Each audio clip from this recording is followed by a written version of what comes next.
Well, thank you, Archita Fritz, for joining me here today. Just a bit of background. You've been a CMO. You're now a fractional CMO, and you serve on a number of boards. And I do believe that you have some more boards that you will be joining this year. Thank you for joining and sharing your story here. Um, it would be really interesting just to start out with just a bit of background, like how you got onto your first board. Like, tell us about that story and the sort of journey you took. Yeah, absolutely. Thank you for having me on. My journey started about like actually just over 12 months ago. So I haven't been at this for years. I just want to really qualify that for folks who are also getting started. So I'd spent about 18 years in corporate. And then 2.5 years ago, I went out on my own. And as I was spending time working with mid-market private equity companies as a fractional CMO, I noticed that there was a point after which they didn't really need me operationally, but they could use help, a continued support from a advisory perspective. And of course, if it's private equity backed, you already have an investor board, right? So some investor boards are better than others. Some just keep a seat warm. It depends. And so I was like, well, what would it mean to add and drive impact from a board perspective? As I look, 5 years, 10 years, 20 years out, and I don't want to wait till I'm 60 to start that journey. I want to start now and just to investigate. So I spoke to a bunch of friends who had done many of the certification programs, right? So there are numerous certification programs. And they gave me a lot of really good feedback on what went well. And a lot of them had a lot of other folks I'd spoken to who are C-suite, vice presidents, even directors, senior directors at Fortune 500s. They had completed, or they're part of communities. So they were either communities or there were these certification programs or there were executive search companies helping people place people, right? And across all of them, there were pieces that were missing, wherein in certifications, you get certified, but you don't get to practice being a board member, right? And that's where the proof is in the pudding. And then with the communities, people were supportive, but they themselves had no idea how to go create those opportunities. And then in the executive search, it was very like, a one-sided, like you would in any kind of search. You find someone, but if you don't even know where to begin, where would you start? So I was like, okay, I got to find a place wherein I can kind of, it could be a mind meld of all of these. And I did find that for myself. And one of the biggest learnings for me was in this board journey, especially if you don't plan on or you don't have ambition to be a C-suite leader from a large Fortune 500 company, right? So even with those companies, people don't get naturally tapped, but they're more likely to get naturally tapped versus someone who's, still an executive but might choose not to go down that journey. And so I was like, well, how do I empower myself like I have my entire career to go create those opportunities for myself? And someone given me feedback right up front, like your first board, and start off with an advisory board because you also have to be an astute board member, right? And so I actually, before this even happened, unbeknownst to me that 5 years hence I'm going to start a board career, I had started volunteering my time on two platforms online, micromentor.com and volunteer match. I'm going to share this because these help startup founders. They're free platforms. They don't have any exchange of like money, but it's an opportunity to provide mentorship. And it's through that mentorship, I recognize I had to really fine tune a specific muscle for myself, which is not be like, hey, go do this. Oh, you should do that. Or we should do this, right? But it was more like asking questions, which is what you need to be doing as a board member. So kind of that kind of prepared me as I went and I sought out my first role. There was an opportunity for an advisory board role in supply chain for AI, and I raised my hand and had an interview with the founders. And then, this is one of my favorite boards I sit on to date. And I've been on the board for 14 months right now at this point, and it's been an amazing relationship. And then since then, I've had a chance to kind of utilize that first starting off point for other like non-executive and other paid board roles as well. I think it's a really good point, right? So it's sort of asking and understanding the role and responsibilities and what you're getting into, and then also just being proactive, right? And hustling a little bit, right, to get yourself in the door. I mean, I always think as well, there aren't always board positions available until you show up, right? And until you show up and say, hey, do you need what I can provide? When you think about your value proposition for boards, did you fine tune that before you went out to look for boards? That's the part of it. I am someone who learns by doing, you know. So I was like, if I just sit here and try to over perfect like what my CV is going to look like, what my value proposition is going to look like, I'm never going to take any action or like never going to make that kind of, create that opportunity. I'll say probably by my third or fourth board role is when I became clearer on what my value proposition is, and also recognizing what I'm great at and what I'm not good at, and what kind of boards I want to serve on, and what boards don't serve me well either, right? So I think it's okay. Like, and now, I mean, when I got started, like we were not utilizing ChatGPT and LLM models like we do today, But I tell people like upload your CV, your regular CV, your regular CV, and ask it to spit out in the language of what boards like to hear how you should talk about who you are, because boards don't care about what you did, they want to know how you think, right? And even that is such a simple exercise to get started, to start developing language and then practice it. And you made such an important point, Noemi, is that we need to get folks need to also recognize that they can help people build boards. That was my third board I ended up getting on. I had a woman on my podcast, and she was on a board of a med device company in the Netherlands, and I'm based in Germany. And I was like, hey, would you be willing to introduce me to the founder? And this was just very early board, like literally two people on that board. And I had a chat with the founder, and I recognized there were three key pillars that she needed support on. So I asked her, would you be open to me helping you build a board that could help you achieve your goals? And that is so much value for them, And then I end up pulling people in that I know in my network, etc. And we end up getting, building this board that could really help her grow and build what she's seeking. It's really about finding the opportunity, right? And going after it. You talked about all these boards in Europe, but you're also educated in the United States. And so how do you see any differences in those different countries and in those different boards? Is there anything that you can think of that would make them sort of unique? Yeah, yeah, no. I mean, I'm sitting on boards in the U.S., in Poland, in Jamaica. There's one board in Jamaica, the UK, and then of course out. I can't even keep track. Germany as well. I can't keep track right now. I need to be paying a bit better attention to all the countries. But I'll tell you this: there's no difference from a regional perspective, because every one of these boards have board members who are sitting in different countries around the world. And that is the beauty of boards right now. They're truly global. If you choose to make them global, to bring in diverse perspectives, it all comes down to what stage the company is at, who the CEO, founder, the management team is, and how experienced they are in working and building the trust with the board, and vice versa. Your responsibility as a board member to build trust with management, wherein they recognize that you're here to truly help them and not slow them down. And I know that we've agreed on this in the past when we've chatted, but we're both big proponents of starting a board career early, because board careers, yes, they're about experience that you've had, but they're also about the board experience that you've had, right? So executive experience plus board experience. So what would be your advice, or what are your thoughts on starting early for people who are out there? 1000% start. And I mean, and really, it could also be. I was talking to students from. I went to university. I did my bachelor's in the U.S. And even my MBA in the U.S. But my bachelor's was in the U.S. in Michigan at Michigan Tech, Michigan Technological University. I was talking to some students who were seniors, and they're sitting on boards of the university. Start as early as that. You can make such a big difference. And this one girl, she was in marketing. She was a marketing major. She was a senior. She was just brilliant. She was asking me such fabulous questions. When I'm thinking of building a board anytime in the future, and I'm trying to get a Gen Z perspective, I will be tapping her to come in and ask her to join the board, right? So don't wait to an age. Don't wait for a title to get a board, or don't wait to be tapped. Like, if you, just like with everything in life, if you want it, go find a way to go make it happen for yourself. But recognize there's a responsibility that comes. It's not like, oh, check mark, I want to be on a board, because then please do not go down that journey at all.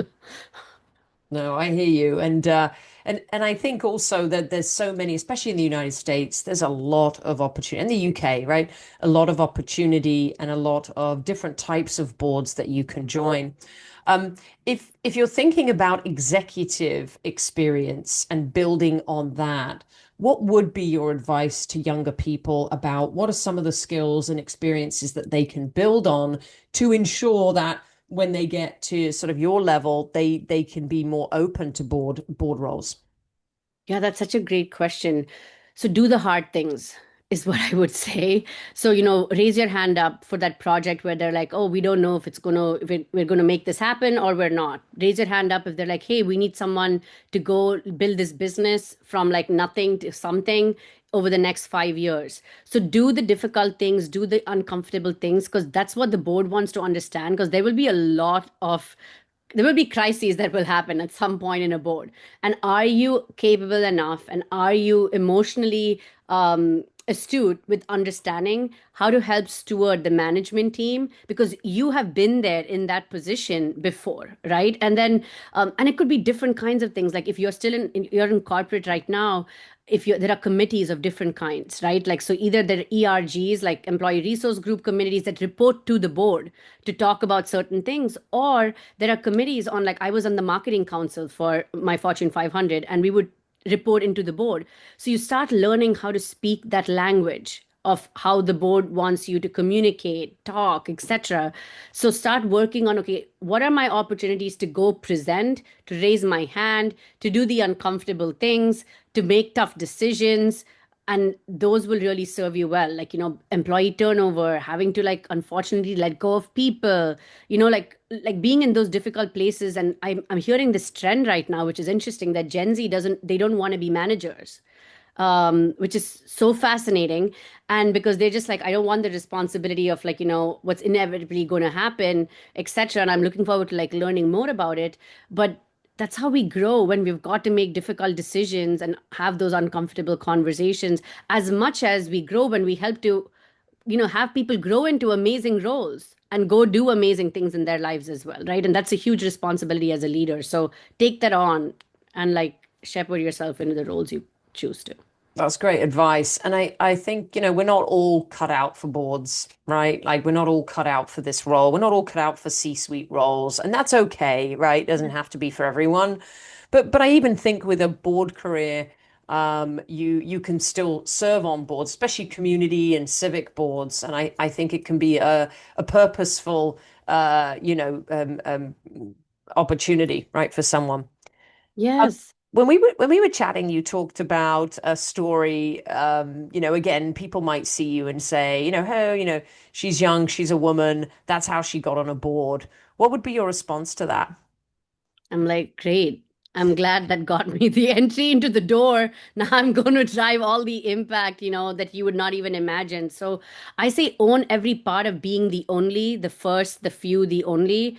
Don't let that deter you, because you're just like not giving yourself a chance to showcase your superpower, because you have a lived experience as a woman, as any kind of intersection. It could be anything, any kind of intersection that you could think of, racially, gender, sexually, whatever it might be. But the reality is that that lived experience helps you see things from a vantage point that Mhm. others might not.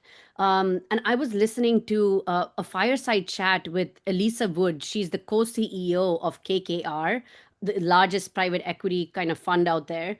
And she was literally leaning into this so hard about use your uniqueness as a superpower to help bring a different perspective that the regular boards might not see. So I I own all of it. I'm like, yes, I am young. Yes, I'm a You know, mother. yeah. Well, one of the things that I always say to people, and anyone from any background, anything, whether they're on boards or not on boards, I say you have one thing that differentiates you from everyone else. And they're all thinking, oh, what is it? Is it because I was a CEO or CFO? And I'm like, nope, it's who you know. Your Oh, network is very exclusive to you, just like mine is to me, because I've known people for 20 years, but you may not know them, or you may know someone else for 20 years. And so, so often we get referred into opportunities through people that like us and trust us, and you have a great reputation. So your reputation and your relationships are really what are going to drive you, whether you are a minority or not, right? oh my gosh, yes. And this is such an important point. It is such an important point. Your And nurture your network. Do not just be like, oh, I used to be the CEO, or I used to be the director, or I used to be a manager, or I used to be an intern, even, right? Someplace, nurture your relationships. And I don't mean like, bothering people, like, having a list of people to kind of message, be like, hey, shall we have a coffee chat? No. Find ways to like nurture and like add value into those relationships way past the time that you have, meant to have a transactional exchange because of the roles you occupied. And it's a beautiful thing of how they will like unpack itself with giving back to you. I mean, I think I shared the story with you, but I was recently talking to a senior executive who just retired from Visa. Okay, senior executive, C-suite executive from Visa. And he's like, Archita, how did you build all of this board career? And I was like, I just started a year ago. And I'm like, if today, if today you tapped into your network, you'd have 10 people who'd be like, I want to put you on my board. But even, and so I want to like encourage folks who are, maybe not in the C-suite and don't have any aspirations, and that's absolutely okay. Folks in the C-suite are also worried about like, how do I tap into my network? And the only way is pick up the phone or send a DM on LinkedIn. No, just it's been a while. I'd love to catch up. Would you have 15 minutes? That's it. No expectation. Oh, I'm thinking of getting on a board. None of that nonsense.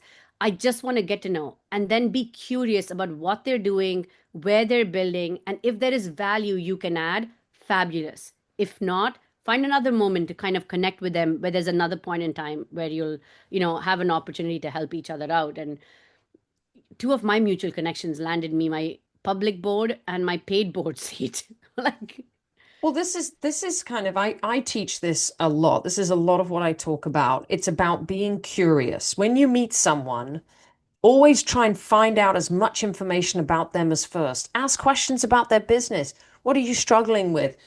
How is Brexit, impacting your business? What about the tariffs? What about, right? You need to know a little bit of information, but you can also ask questions that help you get to answers.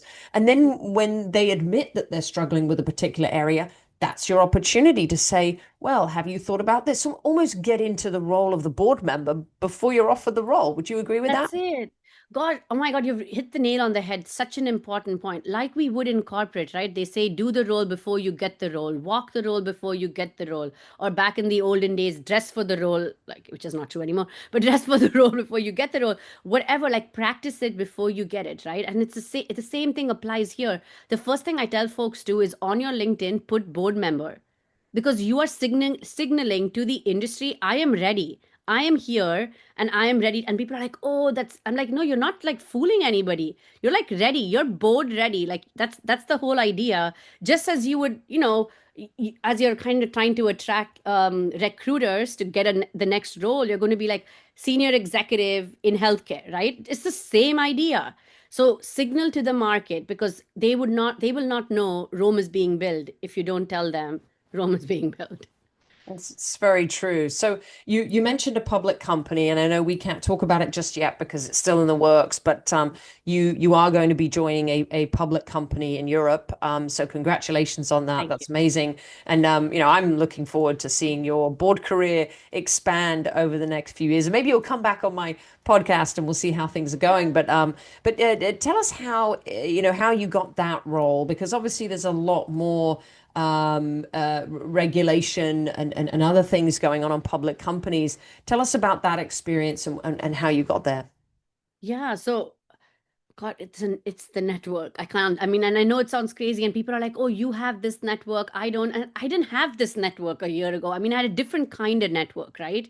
Not a network that was in this kind of space. And so, I got the first advisory board role, as I mentioned, and then I created my second advisory board role, and then I ended up on like a nonprofit board, and I was really enjoying myself. But then I got tapped to be the chairwoman of one of the boards that I was on by the chairman of the board. And the board was unanimous. They're like, oh, we just need it on this board. There's no question. And I was just like flabbergasted because I was like, I'm 6 months into my board journey. Like, you want me to be the chairwoman? But, with my mentality of like, I learned by doing, I was like, yes, let's go. I'm here for it. Let's make it happen. And so while I was a chairwoman, we brought in a new board. And so this individual who was running the publicly held company was one of the board members we brought in. And so we ended up working together, almost over 6 months, etc. And I also built a relationship with this individual outside of our board meetings. What are you building? What's going on? And this is a Polish company, etc. And then when I noticed that he posted about this publicly listed board that he was building, I pinged him and I was like, "Hey, I'd love to have a chat about this." I noticed, not like, "Hey, I want to be on your board" or any of that stuff. I just love to have a chat about it. And then we had a chat, and at the end of the conversation, he was selling me to be on his board. He's like, "Oh my God, we'd love to have you. Would you be interested?" That's the beauty of like nurturing relationships. And also, if you go back to people you've worked with, or he was on a board with me, add so much value that people around you are like, gosh, like it's a no-brainer. We need this individual on our board. And that's how I ended up getting on this board. Of it's a small cap publicly listed company in Poland, and it's and I can talk about this part of it. It's in the forestry business. I'm an engineer from Med Device, right? But they want to grow, they want to expand, and that's my value proposition that I can bring for them. And that's where he was like, "Gosh, I need it," and my network as well that I can, he's like, "We need to tap into." So, That's phenomenal. Really, really good story. Well, I think I think there's a big piece here which is about trust too. hmm I think people forget that a board of directors is the highest ranking group of people in any organization or business. And there's a certain element. I mean, you're watching over the leadership team essentially, hmm right? You're working on behalf of the shareholders and the stakeholders, who, if things were to go wrong, would lose their jobs, their livelihoods, their money, their investment, right? So it's a really important role, and it's important that people understand that each board member has to be in a high trust environment, right? Because you're making decisions on your own, right? It's not a team, it's not a group, but you're making decisions on your own, voting on your own. However, you're collaborating with all the other, amazing people on the board to make those and come to the right decision that will benefit. So I think people have to understand that it is about networks, not because of a bad thing. It's actually a good thing, right? I want people who I know, and I know that they can contribute in the right way. Yeah, you mentioned an important point here, collaboration. I want to like double click on that piece because when you're on a board, it is collaboration, it's not competition. I want to be super clear because a lot of people are like, "Oh, I need to show that I can add value better than this person," or "I'm going to get defensive," and someone says like that's a terrible idea, or whatever it might be. But you've got to leave your ego at the door. No matter how many years of experience you have, no matter how many companies you've helped turn around, no matter, whatever you've done, leave your ego at the door and recognize that all these individuals are coming from different vantage points. And how do you collaborate together towards whether those investor results, those shareholder results, whatever those results your management team and that board is seeking to achieve for that ecosystem that you're supporting, right? So I think that is super critical and a very important point that you made there, which you do not want to forget. And the second one I was going to talk about was the network, because I hear this so many times where like, "Ah, Chita, you just have a network." My network didn't just happen by happenstance. I had to actively create it, and I'm constantly creating it. I am not stopped since I was an intern in Kalamazoo, Michigan, all the way to like Dusseldorf, Germany, right? I'm constantly cultivating those relationships. And I get it. Some people are introverts. I'm not saying you don't need to go around and collecting people. Like that's not the idea. But make intentional relationships, even if they're 10 or 15, like, through the years. Think about the people you've worked with the last 5 years. Who did you really resonate with, really connect with? They could have been managers you reported into, peers, or people who reported into you. Reach out to them like, "Hey, just wanted to check in for a 15-minute coffee chat," because you never know. because where those opportunities come, and then when you're having this chat and they're like, hey, what are you up to now? And you're like, hey, I'm actively seeking board roles. You're putting this out, as I say, breadcrumbs into the universe, and then those breadcrumbs get picked up. It's a really good point. I think everyone it should be a side job or a side hustle for every single person, right? To be building their network from the word go, from the moment, from childhood, right? Even, right? I mean, I know we've all got friends that we've known for 20, 30, 40 years, and sometimes they're our biggest champions, right? Yes, absolutely. Yeah. Absolutely. Well, listen, Archita, this has been a really good conversation. I'm sure everyone will agree. Wish you all the luck and the best with the upcoming boards that you're joining. Thank you for sharing a lot of these insights with us. I just think that this whole, I think the if I could summarize, it's networks, but nurturing them, right, and really building solid ones. And then it's this notion of being proactive, right? Don't sit back and wait for opportunities to land in your lap or thinking, hey, I'm a CMO. Surely I'm going to get a call, right?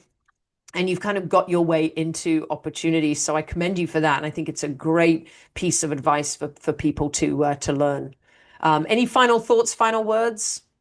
I just say my only two words: take action, folks. Take action. And thank you so much for having me. Love it. Thank you so much, Archita. Thanks for your time.